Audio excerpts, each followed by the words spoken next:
Lời nói đầu tiên cho em xin kính chào quý cô chú anh chị. Em tên là Phương Nam, chuyên viên tư vấn của Hoa Viên Salad Garden.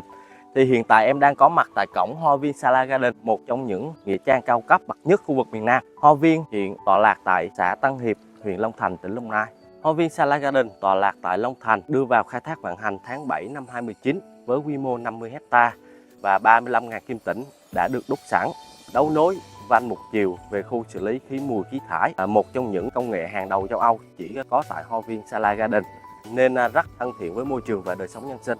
Và hiện tại thì em đang có mặt tại phân khu M4, khu em mộ đơn. Như cô chú anh chị bên tay trái của em thì là phần kim tĩnh hiện tại là chưa được sử dụng, thì sẽ được đậy nắp bê tông lại như thế này đó.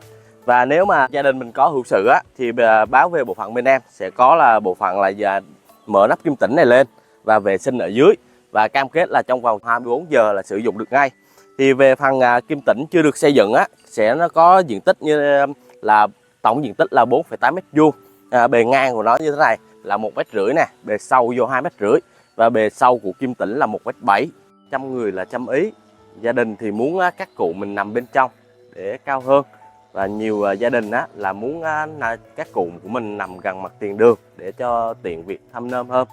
Thì thấu hiểu điều đó thì chủ đầu tư thiết kế các dãy đều có chỗ cao và chỗ thấp và chỗ mặt tiền đường, để cho những khách hàng khó tính nhất cũng có thể lựa chọn cho mình được vị trí ưng ý và phù hợp với phong thủy của người qua cố.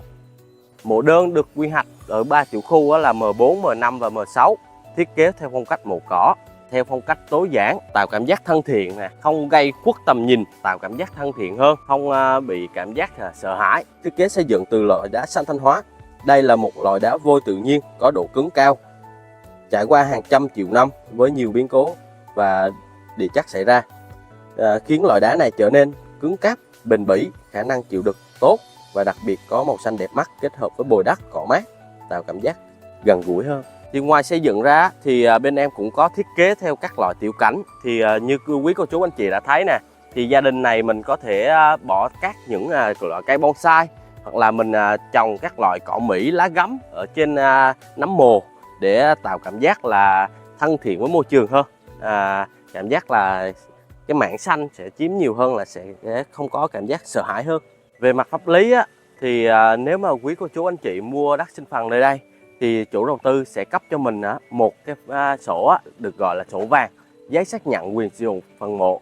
Thì trong đó nó sẽ có cho mình là vị trí nè, diện tích, và đặc biệt hơn là thời gian sở hữu là lâu dài, cho nên là quý cô chú yên tâm Em xin chân thành cảm ơn quý cô chú và anh chị Mọi thông tin liên hệ quý cô chú anh chị có thể truy cập website www.saladgarden.vn. Một lần nữa em xin cảm ơn quý cô chú anh chị đã xem hết video Thì em xin kính chúc quý cô chú anh chị sẽ tìm được nơi an nghỉ lý tưởng cho gia đình mình Em xin cảm ơn.